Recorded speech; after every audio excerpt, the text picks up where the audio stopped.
வணக்கம். இன்றைய நமது சிறப்பு விருந்தினர் அகில இந்திய நேதாஜி இளைஞர் முன்னேற்றப் படையின் நிறுவன தலைவர் SRK ராஜேஷ் அவர்கள். வணக்கம் சார். வணக்கம். அமித்ஷா நேற்று பேசின விஷயம் பெரிய அளவில் தமிழ்நாட்டு அரசியலில் பேசும் பொருளாக மாறி இருக்குது. தாவைக்கா தலைவர் விஜயுடன் நாங்கள் எந்த ஒரு கூட்டணி பேச்சுவார்த்தையும் நடத்தலை அப்படின்னு அமித்ஷா சொல்லியிருக்காங்க. ஆனால் ஒட்டுமொத்த பேருமே பிஜேபி தாவைக்கா கூட சேருவதற்கு அழுத்தம் கொடுக்குதுங்க மாதிரியான பேசும் பொருள்லாம் நம்ம கடந்த காலமாக பார்த்துருப்போம். இது எப்படி பார்க்க? ஆரம்ப காலகட்டத்திலிருந்தே தேசிய ஜனநாயக கூட்டணி கட்சியில் தாவேக்காவுடைய தலைவர் விஜய் இணைகிறார் அப்படின்றது ஒரு வதந்தியை பரப்பிக்கிட்டு இருந்தாங்க.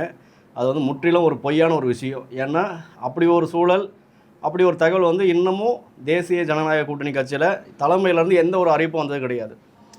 இது இந்த வாக்கு பிரிப்பதற்கான அந்த உள்ளடின்னு சொல்லுவாங்க. அந்த வேலையை திமுகவில் இருக்கக்கூடிய அந்த ஐடி விங்கு இந்த மாதிரி ஆட்கள் இந்த மலிவான அரசியலை பண்ணுவாங்க. அப்போது அந்த மாதிரி கொண்டு போகிறாங்க. இவங்க கூட போகிறாங்க, இவங்க கூட போகிறாங்க அப்படின்ட்டு இந்த அறிவிப்பு கொடுக்குறதா இருந்தால் இது எங்களுடைய அனைத்து இந்திய அண்ணா திராவிட முன்னேற்ற கழகம் அண்ணன் எடப்பாடியார் அவர்கள் தலைமையில் தான் இன்றைக்கி தேசிய ஜனநாயக கூட்டணி தமிழகத்தில் ஒரு மிகப்பெரிய வலுவான முறையில் இருக்குது. அப்போ அவரே அறிவிப்பு கொடுத்துருக்கலாம்ல? கிடையாது.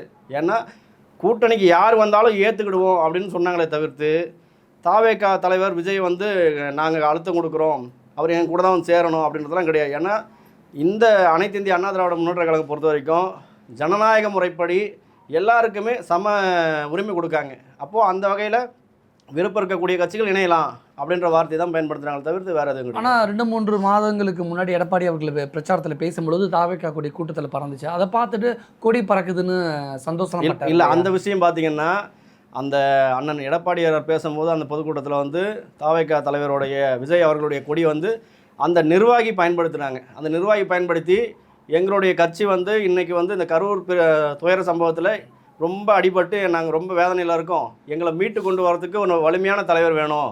அப்போது தமிழகத்தில் மக்களால் தேர்ந்தெடுக்கப்பட்டு மக்களாட்சி கொடுக்கக்கூடிய இடத்துல யார் இருக்குதுன்னு பார்த்தா அண்ணன் எடப்பாடியார் தான் இருக்காங்க. அப்போது நீங்கள் எங்களுக்கு ஒரு நல்ல வழி காட்டுங்க அப்படின்னு அந்த தாவேக்காவுடைய நிர்வாகிகளோட மனநிலை அது அப்படி தான் பார்க்கணும்.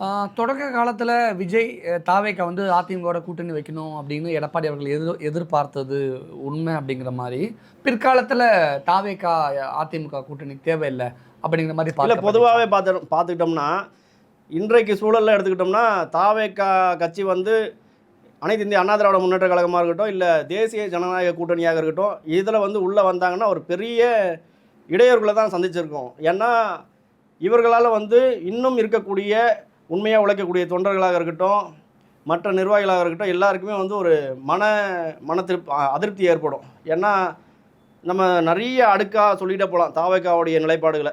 இப்போது தேர்தல் தேதி அறிவித்தாச்சு, வருகின்ற ஏப்ரல் 23 தேர்தல் நாள். இன்னைய வரைக்கும் மக்களை சந்தித்து மக்களுக்கான கள அரசியலை தாவேக்கா தலைவர் விஜய் அவர்கள் செய்கிறாரா? கிடையாது. அப்போது அந்த நிர்வாகிகள் அதை கட்டமை பண்ணுறாங்களா? கிடையாது.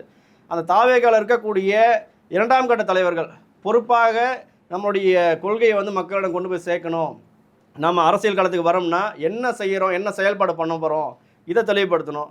இப்போ வரைக்கும் பார்த்துட்டிங்கன்னா அடுத்தவருக்கு மேலே பழியை போட்டுக்கிட்டு குறை சொல்லிக்கிட்டு எனக்கு அவங்க பர்மிஷன் தரல, எனக்கு இவங்க பர்மிஷன் தரல, என்னால் மக்களை சந்திக்க முடியல, என்ன உங்களை என்ன கட்டி போட்ட வச்சுருக்காங்க?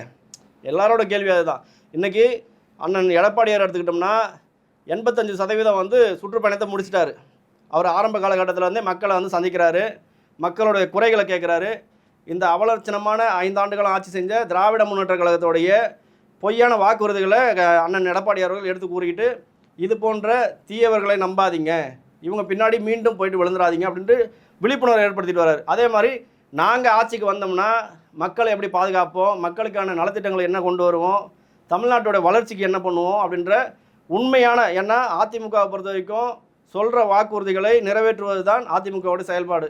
இது திமுகவிலையும் கிடையாது, மற்ற கட்சியிலும் கிடையாது. அந்த வகையில் பார்த்தோம்னா இன்றைக்கி தாவேக்கா தலைவர் விஜய் அவர்கள் இன்னமும் அரசியல் பதப்படுத்தப்படாமல் தான் இருக்கார். இதுதான் உண்மையான நிலவரம். அப்படி சொல்கிறீங்க? ஆமாம். இன்னை வரைக்கும் இப்போது 41 பேர் கரூரில் செத்து போனாங்க. அந்த 41 பேர் குடும்பத்தில் யாராவது ஒருத்தரை தேர்ந்தெடுத்து அவங்கள நீங்கள் ஒரு வேட்பாளராக அறிவிக்கலாம்ல?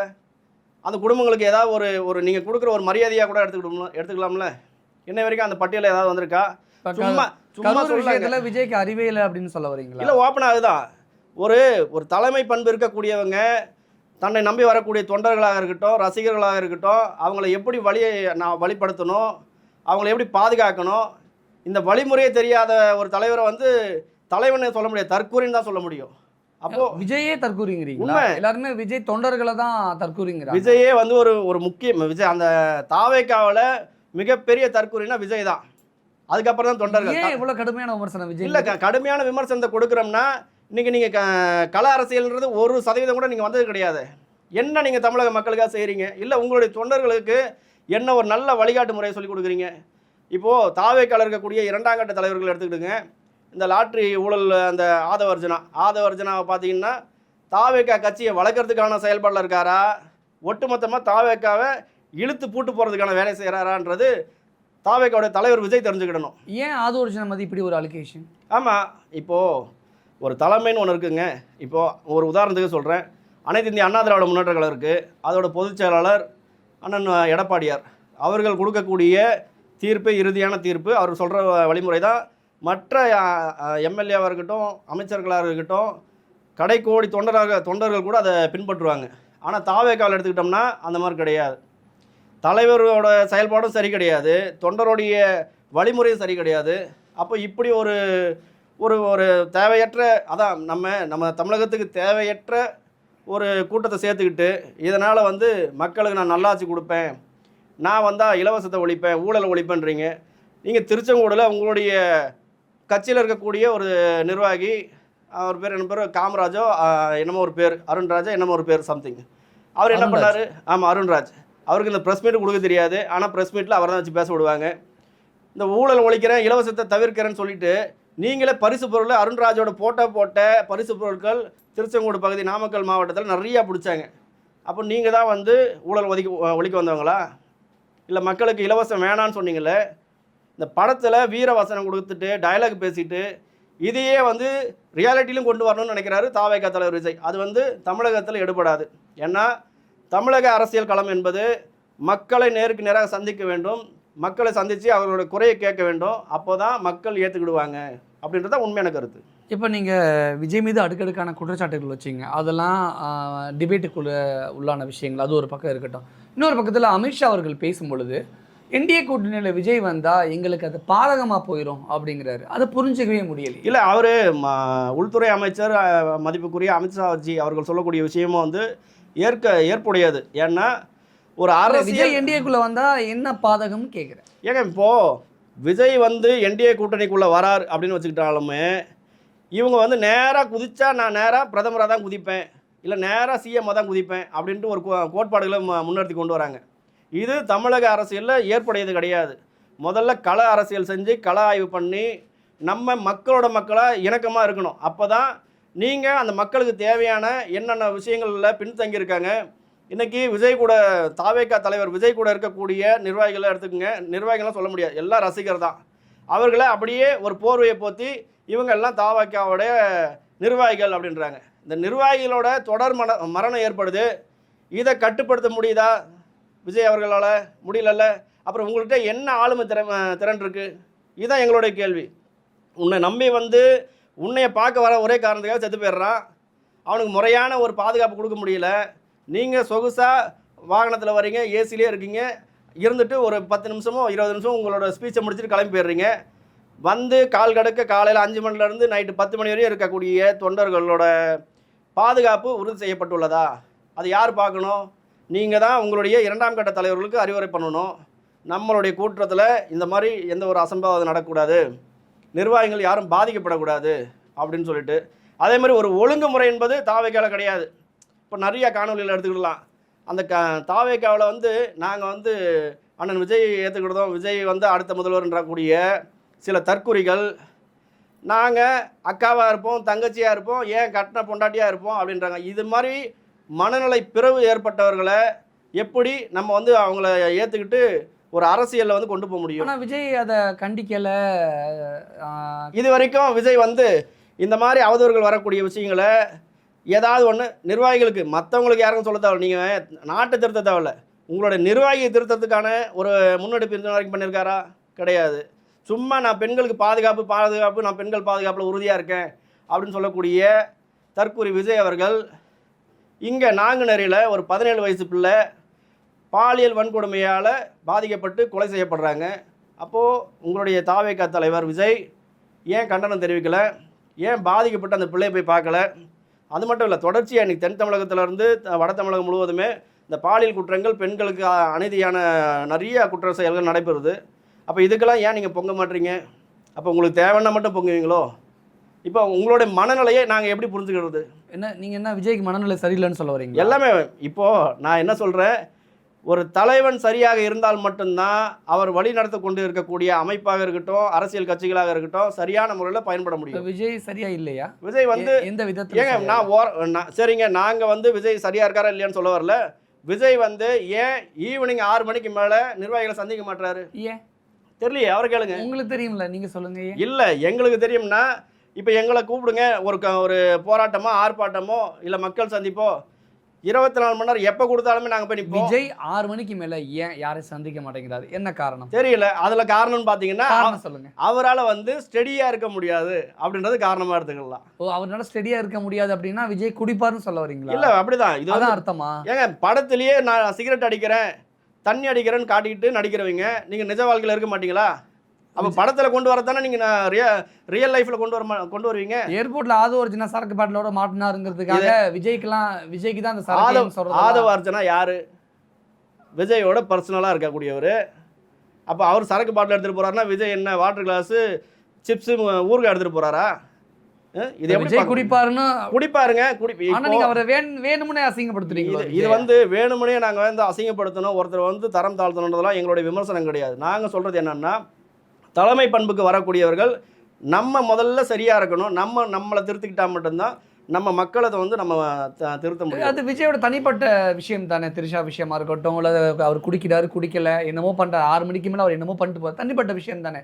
இதுக்கும் என்டிஏ கூட்டணியில் விஜய் வந்தால் எங்களுக்கு பின்னடைவு அப்படின்னு அமித்ஷா பேசுகிறதுக்கு என்ன சம்மந்தம்? சப்போஸ் இவங்க என்டிஏ கூட்டணியில் வந்துட்டாங்கன்னா விஜய் ஒரே அறிக்கை கொடுவார், எதுவாக இருந்தாலும் காலையில் 10 மணிலேருந்து 12 மணிக்குள்ளே முடிச்சுக்கிடுங்க, அதுக்கு மேலே நான் வரமாட்டேன், அரசியல் செய்ய மாட்டேன், ஏன்னா 6 மணிக்கு மேலே எனக்கு வேறு வேலைகள் இருக்குது, நாங்கள் கலராக ட்ரெஸ் மாற்றிக்கிட்டு யூனிஃபார்ம் போட்டுக்கிட்டு நாங்கள் எங்களோட ப்ரைவசிக்கு நாங்கள் போக வேண்டியது இருக்கும். விஜய் குத்தாட்டம் போடுவார். ஆமாம், உண்மை தானே. போவாருன்னு சொல்லுங்கள். இன்னும் ஏங்க, இது வந்து மறைக்கக்கூடிய விஷயம்லாம் கிடையாது. முன்னாடி வந்து சமூக ஊடகங்கள் வந்து குறைவாக இருந்தது, சமூக வலைத்தளங்கள் மக்கள் அதிகமாக பயன்படுத்தாமல் இருந்தாங்க. இப்போது 24/7 எல்லாருமே பார்த்துக்கிட்டு இருக்காங்க. என்ன தவறு எங்கே நடந்தாலுமே அது உடனடியாக தெரிந்து விடுகிறது. அதே போன்று தாவேகா தலைவர் விஜய் வந்து திருசா கூட கூத்தடிச்சுக்கிட்டு அவர் வந்து அவங்க என்ன ட்ரெஸ் போடுறாங்க, இவங்க என்ன ட்ரெஸ் போடுறாங்க, மேட்சிங்லாம் போகலாம், இவங்க போகிற நிகழ்ச்சிக்கு அவங்க போகணும் அப்படின்ற இதில் கவனம் செலுத்தக்கூடிய தாவேகா தலைவர் விஜய் அவர்கள் மக்கள் பாதிக்கப்படும் போது ஏன் வந்து நிற்க மாட்டுறாரு? மக்கள் வந்து ஒரு பிரச்சனை இருக்கும் போது ஏன் அதுக்காக தாவேகா சார்பில் நான் இந்த கண்டனத்தை தெரிவிக்கிறேன் அப்படின்னு ஏன் பண்ண மாட்டுறாரு? ஏன் பண்ண மாட்டேங்கிறார்? அவ்வளோதான். அவருக்கு வந்து அதெல்லாம் கிடையாது. படத்தில் நடிக்கணும், திருசா கூட சுற்றணும், அடுத்தது இந்த நிர்வாகியை சந்திக்கிறன்ற பேரில் ரசிகர்களை வந்து பார்த்துட்டு யாராவது ஒருத்தர் போட்டு தள்ளிட்டு காலி பண்ணிட்டு போயிட்டே இருக்கணும். இவ்வளவுதான். இந்த சொல்றீங்க. இல்ல திரிஷா கூட விஜய் ஒரு தடவை தான் பொது நிகழ்ச்சிக்கு வந்தாரு. அப்படியா? இதோ இப்போ மும்பைக்கு போனது யார் கூட போனாங்க? திரிஷா கூட தான் போனாரா? மும்பைக்கு திரிஷாவும் விஜய் அவர்களும் தான் சேர்ந்து போனாங்க. விஜய் என்னென்ன பண்றாரு அப்படின்னு பயங்கரமா வாட்ச் பண்ணிக்கிட்டு இருக்கீங்க. ஆமாங்க, அரசியல் காலத்துக்கு வரீங்க, அப்போ உங்களை வந்து தெரிஞ்சுக்கிடணும்ல. உங்களை தெரியாமல் கண்ணை மூடிக்கிட்டு நாங்கள் வந்து உங்கள் பின்னாடி வந்து நிற்க முடியாது. சரி, விஜயோட சொந்த பிரச்சனைகள், சொந்த விஷயங்கள், திரிஷா குடிக்கிற விஷயம், 6 மணிக்கு மேலே வாட்டவர் எது வேணாலும் இருக்கட்டும், அது எப்படி என்டிஏ கூட்டணியை பாதிக்கும்? என்டிஏ கூட்டணி எப்படி பின்னடைவாக இருக்கும்? தரமல்லாத ஒரு தற்கூரியை என்டிஏ கூட்டணியில் சேர்த்தோம்னா அப்போது அந்த மிகப்பெரிய பலம் வாய்ந்த ஒரு கூட்டணி கட்சியோட பெயரும் உண்மைதாங்க சொல்கிறோம். நாங்கள் வந்து இது விளம்பரத்துக்காகலாம் சொல்லலை, நடைமுறை வாழ்க்கையில் என்ன இருக்கோ அதெல்லாம் எடுத்து சொல்கிறோம். ஒருவேளை SRK ராஜேஷ் விஜய் அடிச்சு பெரிய ஆள் ஆகணும்னு பார்க்குறாரு. அப்படிலாம் கிடையாதுங்க. ஏன்னா நாங்கள் களத்தில் இறங்கி மக்களை சந்தித்து மக்களுக்கான போராட்டங்களை பண்ணிகிட்டு இருக்கோம். தொடர்ச்சியாக இன்னைய வரைக்குமே ஒவ்வொரு சமுதாயத்திலையும் எங்கே பாதிப்பு இருந்தாலும் முதல் குரலாக நாங்கள் கொடுத்துக்கிட்டு இருக்கோம். நேராக கள அரசியல் செஞ்சுட்ருக்கோம். இதே தாவேகா தலைவர் விஜய் செய்கிறாரா? இது என்னோட கேள்வி. அப்போது இதுக்கு அவர் தகுதியாக இருந்தாருன்னா அவருக்கு நான் போட்டி இல்லை, எனக்கு அவர் போட்டின்னு வர சொல்லுங்கள். நாங்கள் செய்யக்கூடிய வேலையில், நாங்கள் கள அரசியல் பண்ணக்கூடிய விஷயத்தில் விஜய் 10% கூட செஞ்சது கிடையாது. இதான் உண்மை. அமித்ஷா பேசின ஒரு முக்கியமான விஷயத்தில் தமிழ்நாட்டில் எங்களுடைய பெரிய அண்ணன் எடப்பாடி தான், EPS தான் அப்படின்னு அமித்ஷா பேசியிருக்காரு. எதை கோட் பண்ணுறாரு? ஆமாம், உண்மைதான். இன்றைக்கி தமிழகத்தை எடுத்துக்கிட்டோம்னா தமிழகத்தில் ஒழுங்கான ஆட்சி முறை, மக்களுக்கான ஆட்சியை கொடுக்கணும்னா அது அனைத்து இந்திய அண்ணா திராவிட முன்னேற்ற கழகம். இது வந்து யாராலையும் மறுக்க முடியாத உண்மை. ஏன்னா ஒரு சாதாரண ஒரு எளிய மனிதராக விவசாய குடும்ப பின்னணியிலிருந்து இன்னைக்கு முதல்வராக ஆகக்கூடிய நிலைமைக்கு வந்தாருன்னா அவரோட உழைப்பு, அவர் வந்து மக்களை நேசித்த விதம், மக்களை சந்தித்து மக்களுக்கான பிரச்சனைகளை தீர்வு காண்டவர். அதனால் அவரை வந்து தமிழக மக்கள் ஏற்றுக்கிடுறாங்க. இன்றைக்கி மத்திய அரசாங்கம் நம்ம டெல்லியில் எடுத்துக்கிட்டோம்னா மதிப்புக்குரிய பாரத பிரதமர் மோடி அவர்கள், எங்களுக்கு ஐயா எடப்பாடியார் வந்து அண்ணன்னா மதிப்பிற்குரிய பாரத பிரதமர் மோடி அவர்கள் எங்களுக்கு பெரியப்பா, அப்படி தான் நாங்கள் கொண்டு போவோம். மோடி வந்து உங்களுக்கு பெரியப்பா? உண்மைதான். ஏன்னா மோடிஜி வந்து எங்களுக்கு பெரியப்பா. இல்லை, அமித்ஷா வந்து இபிஎஸ் அவர்களை பெரிய அண்ணன் அப்படின்னு சொல்லிட்டாரு. ஆமாம், அதனால நீங்கள் மோடி அவர்களை ஆமாம் பெரியப்பா. ஒரு நல்ல வழி, ஒரு மக்களுக்கான வழியும் நல்ல திட்டங்களையும் கொடுக்கக்கூடியவங்க, நம்மளுடைய நலம் சார்ந்து விரும்பக்கூடியவர்களை நாம் வந்து சொந்தமாக ஏற்றுக்கிறது தப்பு கிடையாது. சரி, நல்ல விஷயம்தான். ஆமாம், அமித்ஷா சொல்லியிருக்காரு, டெல்லியில் உட்காந்துக்கிட்டு தமிழ்நாட்டில் என்டிஏ கூட்டணி தான், அதிமுக தான் ஆட்சியை பிடிக்கும் அப்படின்னு பேசியிருக்காரு. இது வந்து அதீத நம்பிக்கை அப்படின்னு பார்க்கணுமா, அல்லது இது எப்படி எடுத்துக்கணும்? இல்லை, இது அதீத நம்பிக்கைலாம் கிடையாது. இதுதான் வந்து உண்மை நிலவரம். தமிழகத்தை பொறுத்த வரைக்கும் இன்னைக்கு டெல்லியில் இருக்கிற அவங்களுக்கு எப்படி தெரியும் தமிழ்நாட்டோட நிலவரம்லாம்? டெல்லி என்பதும் தமிழ்நாடு என்பதும் வெவ்வேறு திசையில் ஒன்றும் கிடையாது. இன்னைக்கு ஒரு சின்ன ஒரு விஷயமா இருந்தாலும் இன்றைக்கி இந்த தகவல் தொடர்பில் தெரிஞ்சுக்கிறாங்க. அதுவும் இல்லாமல் நேரடியாக பார்க்குறாங்க. மதிப்பிற்குரிய மோடிஜி அவர்களும் சென்னைக்கு தமிழகத்துக்கு அதிகமாக வந்துட்டுருக்காங்க.